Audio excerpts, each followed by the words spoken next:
The Rebels have some unwelcome guests in Star Wars issue 23. So this issue continues the Harbinger storyline that started last issue, and for the most part it was pretty good. This issue, however, did have some kind of cringy, sort of cliche scenes, especially the flashback stuff we got between Luke, Leia, Mon Mothma, Admiral Akbar, Jan Dodonna, where they're sort of coming up with the idea of stealing the Harbinger to get to this planet that is basically an Imperial fortress. Since it sort of came off as the cliche, it's just so crazy it might work. And some in Star Wars, like sometimes that's kind of good if it's played really well, and other times it kind of comes off as a little cringy. Here it came off a little cringy because that's literally the dialogue. That's insane, that won't work, but it might be just crazy enough to work, and that sort of stuff. However, I do think it made up for it with the fantastic sort of interactions we got between Han and Leia, who this is obviously between episodes 4 and 5, so they're starting to get that sort of budding romance that we saw in episode 5 and 6 going, and here is no exception, since we see them sort of butting heads about who's the captain of this captured Star Destroyer, and they have actually a race to the bridge when they're called to it, thanks to the crew finding a derelict spacecraft, which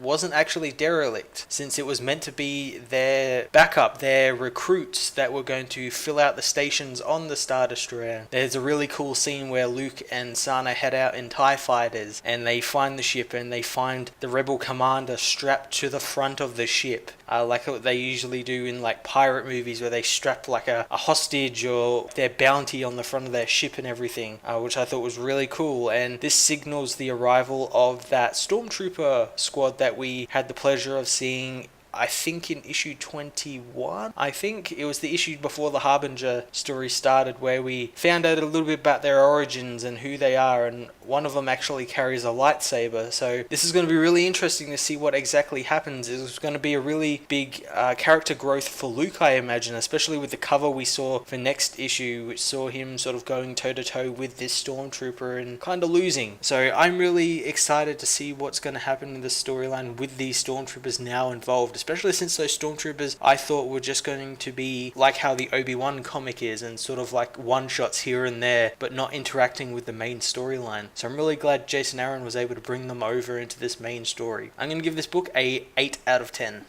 Hey everyone, thanks so much for watching my latest video. Hope you enjoyed it. While you're here, why not check out another one of my reviews, like and subscribe my channel for more reviews and videos, and follow me on Twitter at Matt_FOS. Thanks guys, and I will see you all next time.